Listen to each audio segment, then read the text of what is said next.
So it's really silly to indulge every little whim that a child goes through because it's inevitably going to change. President Biden's approval rating is at an all-time low amid his re-election campaign launch, according to a new poll. And Fox's Will Cain says there's a good reason why.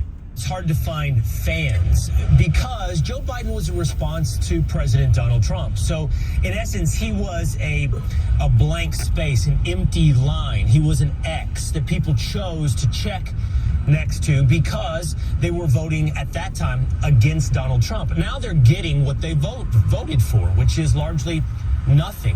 So I think there aren't going to be many fans to be found for Joe Biden. Every poll backs that up. More news online at afn.net and download the AFN mobile app for your Apple or Android device. I'm Rusty Keith. Hi, I'm Dr. Jessica Peck, host of the Dr. Nurse Mama Show, the home of happy parents and healthy teens on AFR.net. I serve as your expert guide to engage, equip, encourage, and empower you to navigate life's toughest issues with your teens. We explore health impacts and home strategies to create a safe space in an unsafe world. The Dr. Nurse Mama Show on AFR.net. Welcome to Today's Issues, offering a Christian response to the issues of the day. Here's your host, Tim Wildman, President of the American Family Association.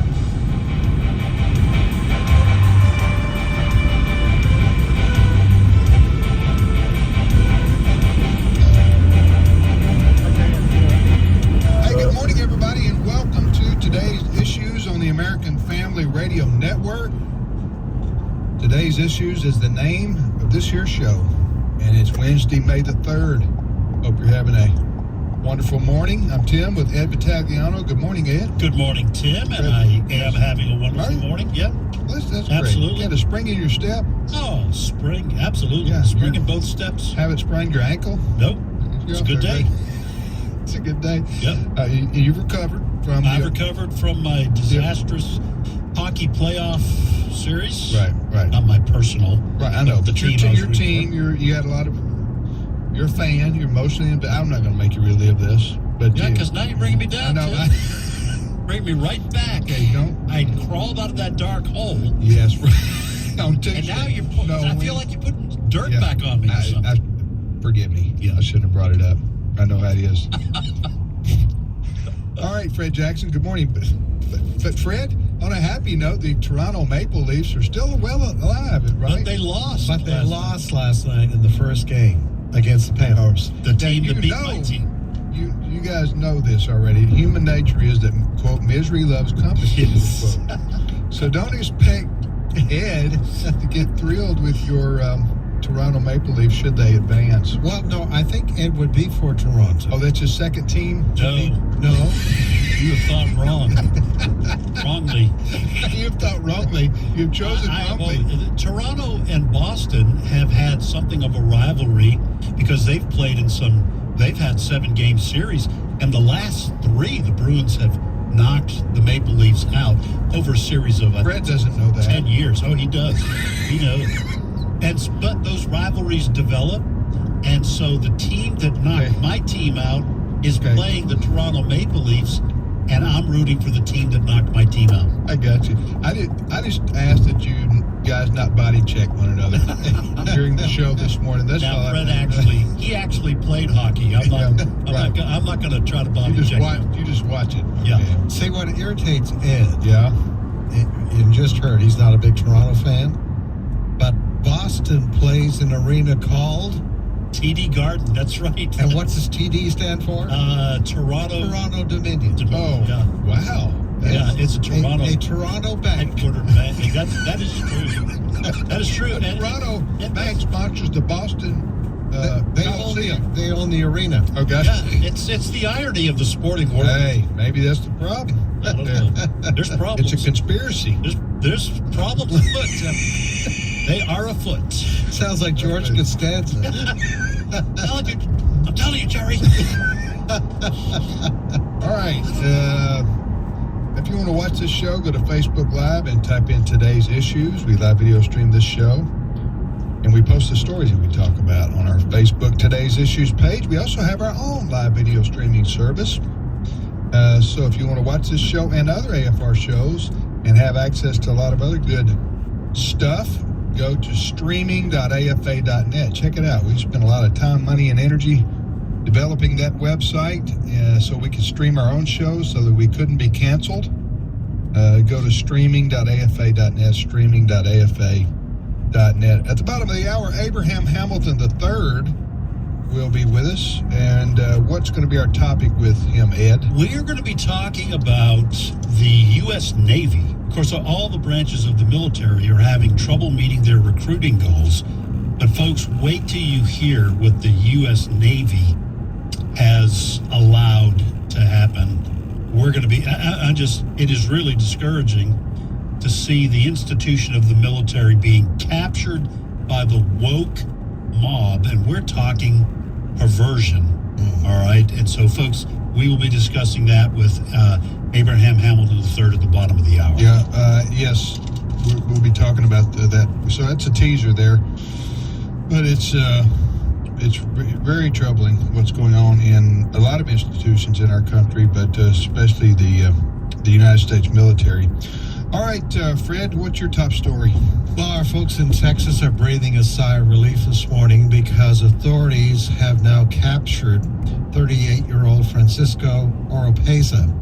He is the man that was wanted in the murders of 5 individuals in the rural town of Cleveland, Texas, just northeast of Houston. That happened last Friday evening. He was captured yesterday near the community of Conroe, Texas, not too far away from Cleveland, and he was hiding in a closet in a house.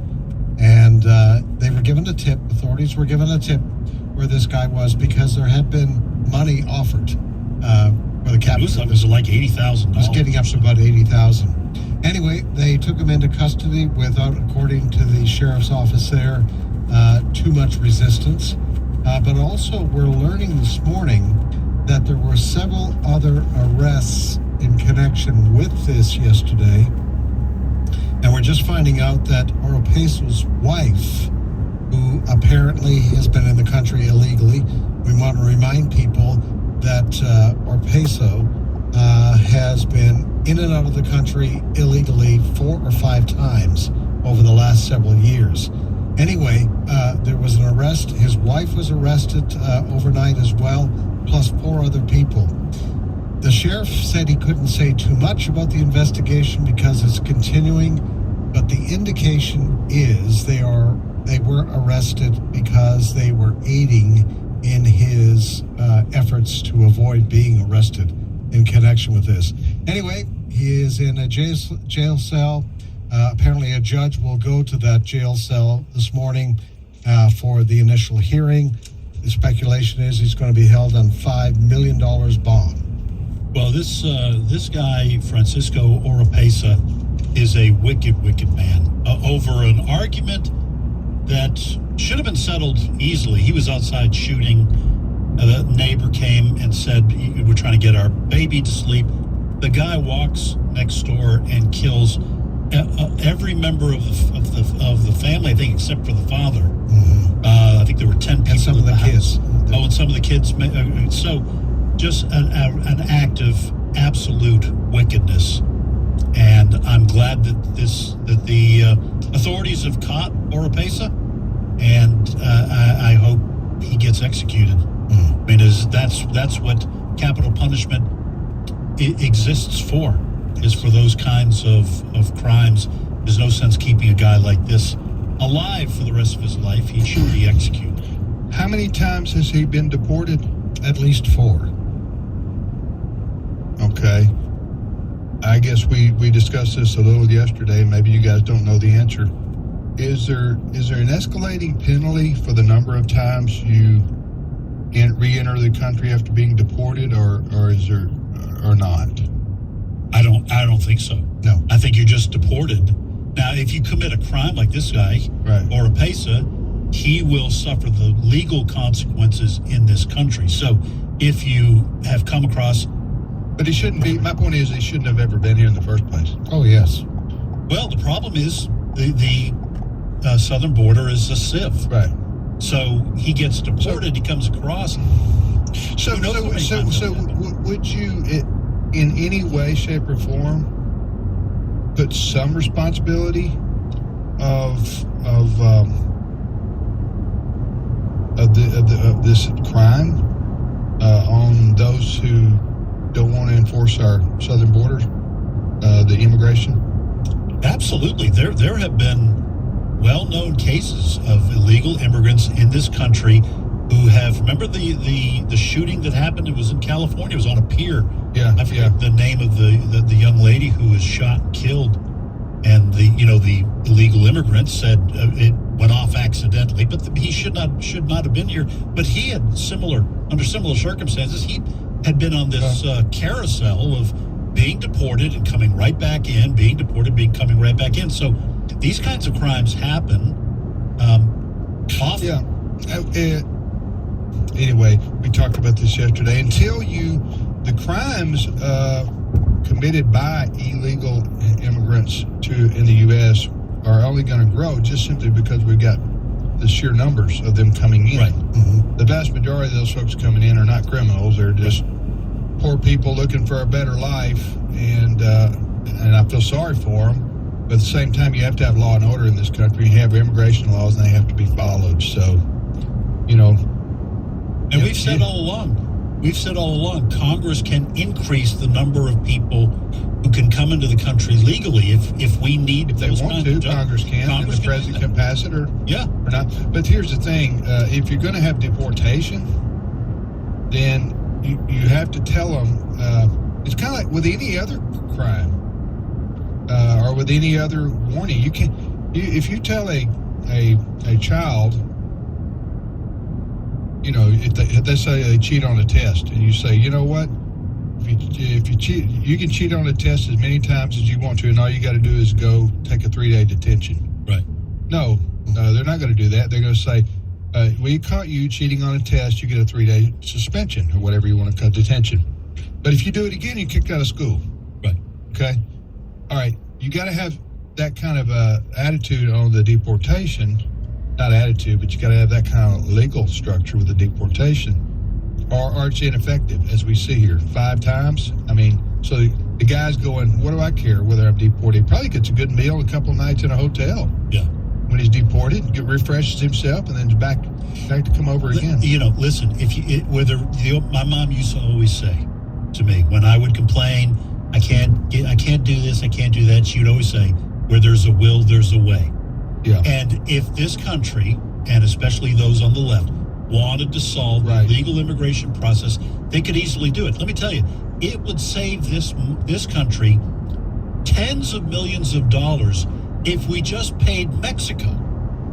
And we said, we're going to give you X number of tens of millions of dollars to secure your southern border and not let people come up through your country to enter ours. We'll pay you. When we will pay the people on the southern border, and then we do other things to secure for those that slip through the northern border. We could easily do that. And you're right. And we could say, listen, for those who are coming across the country, we want to know why you're coming. If we let you come in legally, you've got to have a job. That's what we used to do. Right. You have to have a job. We want to know where you are. Right. That's what Canada still does, right? You have to have a job. Green card. You have to show the ability to take care of yourself. Yeah. You can't come and be dependent on the government. Right. So, anyway. Yeah. All right, next story, Fred. I guess we're wrong, though, because Karine Jean-Pierre said earlier this week that illegal immigration is down 90% since Joe Biden became 9-0. 9-0. Yeah. Well, she was kind of taken to task for that yesterday by none other than... By everyone in the media. By the one person who's willing to ask tough questions amongst the White House media. Guess who? Peter Doocy. Have a listen and see what happened. Cut 3. You've seen it come down by more than 90%. Where did that number come from? I was speaking. Is telling us the number is. I hear you. I'm about to answer. 36,000 people more. I'm about to answer you. Year so far. If the dramatics would come down just a little bit. If the dramatics would come down a little bit. What's dramatic about about asking a question about. Okay, I'm going to answer. So I was speaking to the parolee program. As you know, the president put in place a parolee program to deal with certain countries on ways that we can limit illegal migration, and we have seen the data has shown us that it has gone down by more than 90%. That was what I was speaking to. No, we're going to go. We're going to move. Go ahead. Yeah, you know why you're going to move? Because you can't answer the question because you're a liar. Yep. Yep. It was very plain. She put a period behind this parolee program, and then she went on to say in a separate statement there on Monday, I guess it was, and illegal immigration is down 90%. Yeah.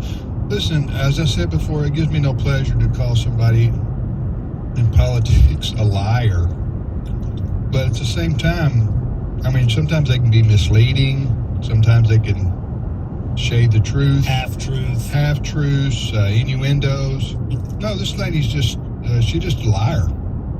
She intentionally said that, you know, everybody in that room knows that's not true. And Peter Doocy, maybe he's the only one with the courage to ask her a question. Maybe the other ones are Team Biden. I don't know. I wasn't there. Now, James Rosen, I don't know who he's with now. Is he with Newsmax or? Yeah, he's not always. Anyway, I heard him sort of follow up. Well, no, he was following up on the question about Hunter Biden's child in Arkansas and why Jill Biden won't refer to that child as their grandchild. Yeah. And Karine Jean-Pierre said, "I'm not going to talk about that from up here." To which James Rosen said, "Why not? I don't understand." Anyway, so he will from time to time question her. Yep. But you're right. Most of them are just lapdogs. Glad to be in the White House and at Karine Jean-Pierre's press conference. Well, they're on the same team as Karine Yeah, I know that. Yeah, Yes. But she, to say it, you know, the border. Everybody knows the border's been flooded by millions of people, and it's about to get exponentially worse because of the Title 42 Ending. reversal. Well, Fred, It's just Fred, ending. yeah, Fred said that the projections from a lot of groups are that 13,000 a day. Right, and that's what I think that's what he was asking about Peter Doocy. She was talking over him, telling him to calm the theatrics, or what she said, the dramatics. Yes. She was being a smart aleck to him because he had her nailed to the wall. And the way she was going to get over that was, I'll just interrupt and say, "You're being a drama queen." When all he was doing was asking to give us, where did you get your information that you say that illegal immigration is down 90%? Well, besides, if the Biden administration thinks it's okay to be a drag queen, why isn't it okay to be a drama queen? Yeah. How about that? I hear you. Yeah. You're right there. You How tell him. about that, Karine Jean-Pierre? But Anyways, I'm still bothered by the fact that the vast majority of those White House correspondents just let all this slide. Why is it that there's only one reporter usually willing to do the kinds of things that they did when Donald Trump was president? Remember the daily things that McEnany went through, the White House press secretaries? Sarah they were like Huckabee Sanders, what she went through? wild dogs on a bone. Oh, it was incredible. That would be a good name for a rock band, actually. Wild dogs. Don't you think so? Yeah. Maybe open like for it. Def Leppard or something? Def Leppard. I'm just saying. Yeah, I know. All right, go ahead, It's Fred. hard to name a modern group, isn't it?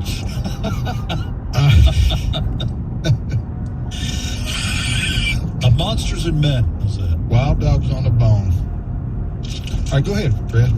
All right, the number one story on our website right now, afn.net. Here's the headline: Walmart's embrace of pride tied to woke Wall Street. What are we talking about? Well, apparently, there's two homosexuals have proudly announced their gay pride merchandise is coming to a Walmart store near you. And this all has to do with Pride Month coming up in the month of June. And apparently they've signed on to a contract to sell in at least 1,300 of their stores, I believe it is, various things like Pride-related products, hats, stickers, patches, water bottles, lanyards, notebooks, greeting cards, socks, and fanny packs. So it may not be at every Walmart, but apparently at least 1,300 Walmarts are willing to, stores are willing to sell this merchandise. Well, we talked to Ethan Peck of the National Center for Public Policy Research on why it is that Walmart is willing to go along with this. Cut number 8. Corporations are not interested in what's making more money for their shareholders. They're not interested in servicing their customers. They're interested in serving the asset managers like BlackRock, Vanguard, and State Street, who have took them over. 待ち合わせしましょう。普通のところに行ってるよ。着替えて。 But I think more so, it's appeasing BlackRock, Vanguard, and State Street and HRC that causes them to do this. Now, this reference to BlackRock and Vanguard, they are major, big investment firms that are heavily invested in Walmart stocks. And so, therefore, they have pressure on Walmart. This is what the statements are. I'm not a business expert. But apparently, when you are that big like BlackRock and Vanguard, you can pressure the company headquartered in Arkansas that you need to do this kind of thing to appease these kinds of groups. And they call it DEI. That's the emphasis: diversity, equity, and inclusion. And listen, this is very disappointing. Now, my understanding is the AFN staff, I think, did Chris Woodward write this story? Yes. Anyway, so he has put in a call to Walmart. That's correct. We want to comment on this. They have not responded. That's right. As of today. As of today. There are 5,300 Walmart stores in the United States, so 1,300 is a portion of that. But I think it is a clear indication of the direction that Walmart is intending to go. They've actually waffled at times, but also we've caught them with their hand in the cookie jar, and they have kind of pulled back, but they are pretty close to going all in. Yes. And this pressure put on Walmart, both inside and out from outside. Inside, you've got a lot of the woke people who have been hired over the last decade. They don't care about us. They don't care about what their customers want. They care about their ideology, but also this external pressure being placed on them. Yeah, as we've said before, when we've met with companies over the